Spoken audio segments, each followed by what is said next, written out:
再来看顶礼拜哦，台东县伫落大雨，伫初九的暗时，有民众伫路顶看到一只真奇怪的动物咧爬，嘛通报台东县政府的农业处，找查某掠到这只动物，嘛发现讲伊是地球真古早就有的酷鱼龟鹿菇类，因为这种外来种的酷鱼菇类哦是禁止进口的动物，所以即马县政府嘛望讲这只菇的主人哦赶紧出面。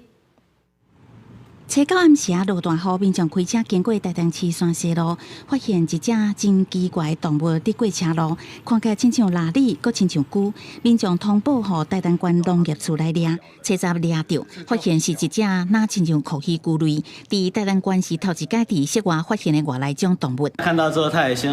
回家拿了他家的猫笼，再过来，然后就顺利逮捕到这只，也解除大家的担忧，因为我们已经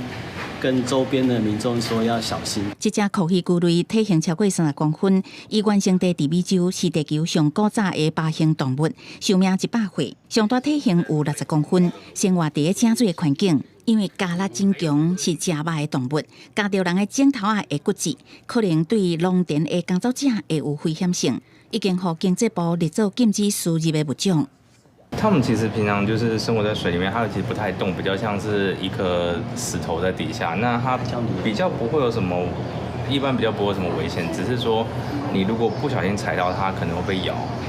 生态工作者是讲，因为因伫台湾无听到，一届阁会当生将近100粒卵，掠做伫野外生团，安尼对生态平衡有危害。台东县政府已经公告认领，要来找饲主，不过目前无民众出来认领，依照动保法甲野保法的规定，违反公告禁止饲养、输入还是输出的动物，会当罚5万以上25万块以下罚金。掠做是弃养，原来会罚2万至10万块，呼吁民众唔通饲养。